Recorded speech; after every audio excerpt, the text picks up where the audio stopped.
Okay, I know what you're thinking. That has got to be the stupidest title you have ever seen in your life. Why in the world should you purposely place less warships in a TDX match? Well, let me explain, and also take into account that this is mostly for solo and duo matches, not trio and quad. Anyways, the most optimal warship placement I currently know of is this: 20 bottom paths in this formation, and 8 top paths in this formation. But there is a reason why I think that removing these 8 top paths in the formation actually benefits you most of the time during endless mode. You see, the inner layer of 20 bottom paths takes much less time to replace. You don't need to run to the edge of the map, zoom into first person, spam jump and get the right angle to place them like you do with the 8 here. You can freehandedly just from the middle of the map do this, and it is much quicker. But you may be thinking, yeah, so what? Just replace it and move on, so then you have an extra 1500 splash DPS. Why would you remove 8 of them and lose an extra 12,000 splash DPS you could be having?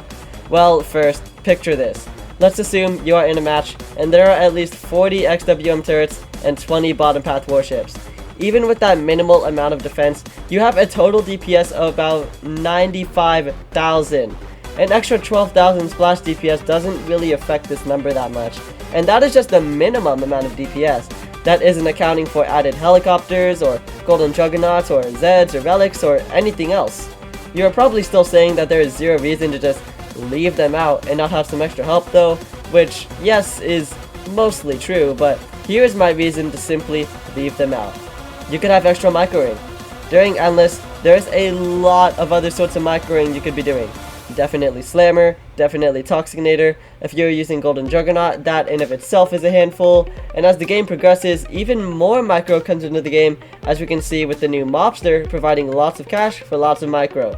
If you are constantly at the edge of the map, replacing those 8 top path warships whenever they die, you're going to have way less time to just relax or micro more important things that could benefit you more than just an extra 12,000 DPS. In that time, you could be instead placing tons of slammers to save your life on mob waves, microing slammer, golden ninja, and golden mine to stun a boss, using toxicinator to make enemies take an extra 30% damage, or have bosses take 10% more. You could be microing mobster to get extra money. You could be microing your golden juggernauts, golden mine layers. There's just so much more you could be doing than replacing an extra 12,000 DPS. Now, to be fair, this tip only really applies to solo and duo matches. If you're in a trio or quad, I'm not as strict on this being a thing because teammates can usually cover your micro while you replace warships. But if you're in solo or duo, you could be doing a lot more than just replacing an extra 12,000 splash DPS in your defense. But what do you guys think about this? Leave your thoughts down below, and I'll see you guys tomorrow. Peace out, guys. Have a good day.